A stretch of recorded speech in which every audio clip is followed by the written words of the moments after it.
நரசிம்மரை பொதுவா நம்ம என்ன நினைப்போம் அப்படின்னா, பயந்துப்போம். நரசிம்மர் ஐயோ! நரசிம்மர் ஃபோட்டோ வீட்லயே வைக்கக்கூடாது அப்படின்னு நெறைய பேர் இன்னைக்கும் அப்படி நெனச்சிட்டு இருக்காங்க.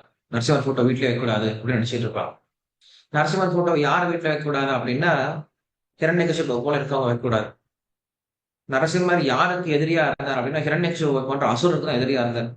பிரகலாதனுக்கு கிடையாது. பிரகலாதன தூக்கி மடியில உட்கார வச்சுக்கிட்டார்.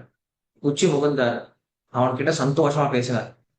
அப்படி நரசிம்மர் அப்படிங்கிறவர் வந்து பக்தர்களுக்கு என்னைக்குமே ரொம்ப அழகா தான் காட்சியளிப்பார். அதனால அவருக்கு பேரு பக்தி விக்ன விநாச நரசிம்ம அப்படின்னு சொல்றது உண்டு. அப்படி நரசிம்மர் வந்து இந்த உலகத்துல தோன்றினார். எதற்காக தோன்றினார் அப்படின்னா, ஒரே ஒரு காரணத்துக்காக தான் தோன்றினார். என்ன காரணத்துக்காக தோன்றினார் அப்படின்னா, தன்னுடைய பக்தனுடைய வாக்கை சத்தியம் பண்றதுக்காக தோன்றினார். எந்த பக்தனுடைய வாக்கை சத்தியம் பண்றதுக்காக தோன்றினார்? பிரகலாதன் அப்படின்ற ஒரு பையனுக்காக தோன்றினார். பிரகலாதனுக்கு அப்ப வயசு என்னது? வெறும் 5 வயது தான். 5 வயசு பையன் என்ன பக்தி பண்ணிட முடியும்? இல்ல என்ன பக்தி செஞ்சிருக்க முடியும் அவனால? ஆனா அந்த 5 வயசு பையனுக்காக என்ன பண்றாரு? பகவான் வந்து ஒரு புது ரூபத்துல வந்தாராம். அந்த ரூபத்தை இதுவரைக்கும் யாருமே கண்டிராத ரூபம், யாருமே கேட்டிராத ரூபம், இனிமேல யாரும் பார்க்க கூட முடியாத ரூபம். அந்த ரூபத்துல வரார். நரசிம்ம ரூபத்துல வரார். எதற்காக வரார் அப்படின்னா, நான் என்னுடைய பக்தனை பாதுகாப்பதற்கு எந்த ரூபத்துல வேணா வர தயாரா இருக்கேன் அப்படின்னு சொல்லிட்டு என்ன பண்றார்? நமக்கு பிரத்யக்ஷமா காட்டுறார். ஒரு சாட்சி காட்டுறார். அதனால பகவானை போல நம்மை பாதுகாப்பதற்கு வேற யாராலையும் முடியாது அப்படிங்கிறத விஷயம். இப்படியாக பகவானுடைய ரூபத்தை பத்தி இங்க நரசிம்ம ரூபத்தை பத்தி சொல்றார். நம்ம எல்லாருக்கும் நரசிம்மரை பார்த்திருக்கோம். நரசிம்மர் எப்படி இருப்பார் அப்படின்னா, தலை மட்டும் அவருக்கு சிம்மம் போல இருக்கும். உடம்பெல்லாம் மனிதனை போல இருக்கும். என்ன அர்த்தம் அப்படின்னா, அவருடைய ஆலோசனை எப்படி இருக்கு அப்படின்னா, சிம்மத்தை போல இருக்குமா. அவருடைய செயல்பாடுகளை பார்த்தா மனுஷனை போல இருக்குமா. அவர் தோன்றிய பிறகு எல்லாருமே வந்து குழப்பம் அடைகிறாங்க. யாரா இருக்கும் இந்த ரூபம்? யாரா இருக்கும் இந்த ரூபம்? அப்படின்னு எல்லாரும் குழப்புறாங்க. குழம்பி போயிடுறாங்க. பிரம்மதேவனே யோசிச்சு பார்க்கிறார். நான் இந்த மாதிரி ஒரு ரூபத்தை உருவாக்கியதே கிடையாது இந்த உலகத்துல. யாரா இருக்கும் அப்படின்னு சொல்லிட்டு. இதுவும் ஒரு அர்த்தம் தான். பிரதான புருஷேஸ்வரா அப்படின்னு இது ஒரு அர்த்தம் தான். எல்லோருமே நாம் மாயையினாலதான் உருவாக்கப்பட்டிருக்கோம். மாயையினுடைய கட்டுப்பாட்டுல இருந்து நம்ம என்ன பண்றோம்? இந்த மனித உடலோ இல்ல 84 லட்சம் வகையான உயிரினங்களோட உடலோ கிடைக்குது.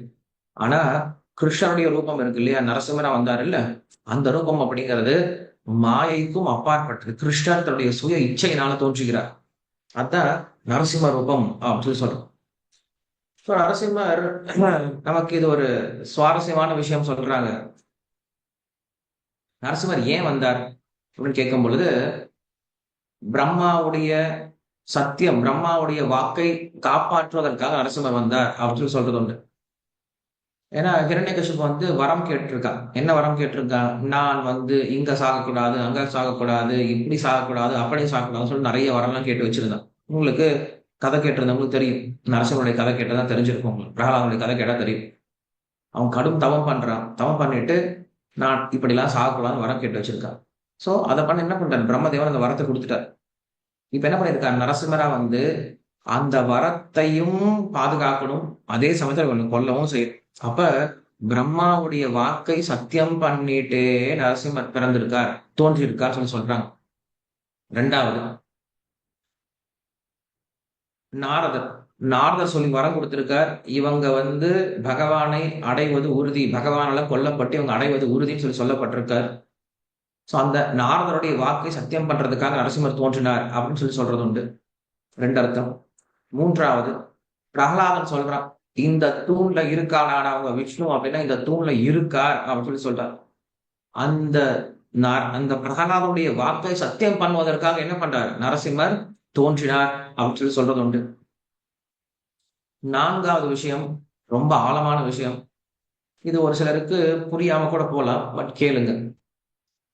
4வது விஷயம் என்ன அப்படின்னா, ஏன் பகவான் நரசிம்மரா தோன்றினார் அப்படின்னா, உண்மையில அந்த ஹிரண்யகசிப்பு யாரு அப்படின்னு சொல்லி கேட்டோம் அப்படின்னா, ஹிரண்யகசிப்பு, ஹிரண்யாக்ஷன் இவங்க 2 பேருமே பகவானுடைய வாயில் காப்பாளர்கள். ஜெய விஜயர்கள் அப்படின்னு சொல்லி சொல்றது உண்டு அவங்க பேரு. அவங்க வைகுண்டத்துல வாயில் காப்பாளர்களா இருக்காங்க. ஏதோ ஒரு சின்ன தவறுனால அவங்க என்ன பண்றாங்க? இந்த உலகத்துல 3 பிறவிகள் என்ன பண்றாங்க? அசுரர்களா பிறக்கிறாங்க. ஹிரண்யாக்ஷன், ஹிரண்யகசிப்பு அதுக்கப்புறம் சிசுபாலன், தண்டவக்கரன், ராவணன், கும்பகர்ணன், இந்த 3 பிறவிகள்ல 2 பேரா பிறந்து என்ன பண்றாங்க, அவங்களுடைய தன்னுடைய பாவத்தை போக்கிட்டு அவங்க மோட்சம் போனாங்க அப்படின்னு சொல்லிட்டு நம்மளுக்கு ஸ்ரீமத் பாகவதம் சொல்லுது. அது பெரிய கதை இருக்கு. அவங்க உண்மையில அவங்க வந்தாங்களா, அவங்களுக்கு பாவம் வருமா, வைகுண்டத்துல ஒருத்தருக்கு சாபம் கிடைக்குமா, வைகுண்டத்துல ஒருத்தர் மறுபடியும் போனவருக்கு திரும்ப வரலாமா, நிறைய கொஸ்டின்ஸ் எல்லாம் இருக்கு. அது நிறைய ஆன்சர்ஸும் பேசியிருக்கோம்.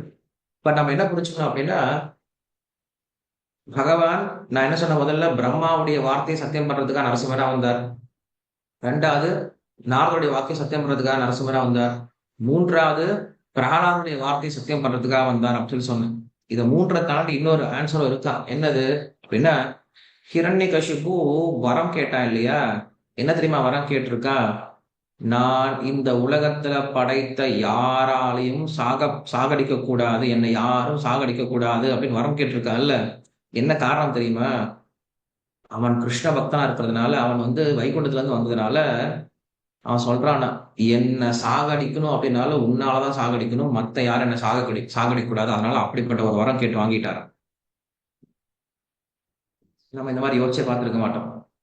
ஏன்னா ஹிரண்யகசிபு, நான் சொன்னேன் இல்லையா, வைகுண்டத்துல இருந்து வந்திருக்காரு. சாக்ஷாத் ஜெய விஜயன்னு சொல்லி சொல்லணும்.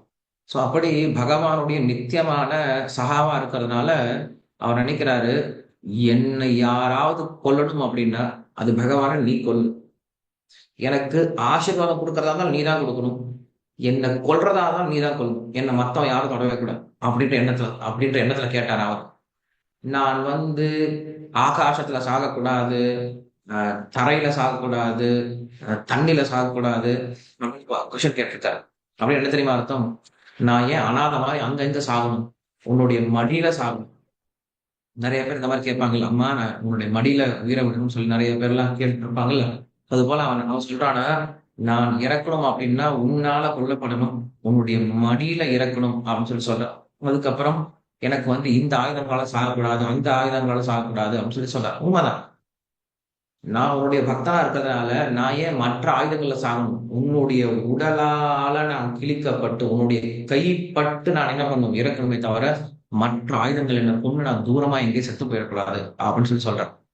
இப்படியாக ஹிரண்யகசிபு அவன் உண்மையில வைகுண்ட வாசியா இருந்ததுனால, அவனுக்கு பகவான் மேல இன்னும் பக்தி இருக்கிறதுனால, பக்தின்னா வெளிப்படையா தெரியாது. வெளிப்படையா நான் பார்க்கும்போது ஹிரண்யகசிபு அசுரனா இருக்கா, பிரகலாதனை துன்புறுத்துறா, பிரகலாதனுக்கு நிறைய பிரச்சனைகளை கொடுக்குறா அப்படின்னு நம்ம பாக்குறோம். இதெல்லாம் நாடகம் தான். உண்மையில் ஹிரண்யகசிபு அங்கிருந்து வந்தவன் தான். அங்கிருந்து வந்ததுனால அவனுக்கு கண்டிப்பா அந்த மனசுல எண்ணம் இருந்திருக்கலாம் அப்படின்னு நினைச்சிட்டு ஆச்சாரியர்கள் சொல்றாங்க. ஆனா நம்ம என்ன பண்ணக்கூடாது, அதுக்காக நம்மளும் ஹிரண்யகசிபு போல நானும் இப்ப அசுரனா மாறிடுறேன் அப்படின்னு சொல்லக்கூடாது. நம்ம ஹிரண்யகசிபு போல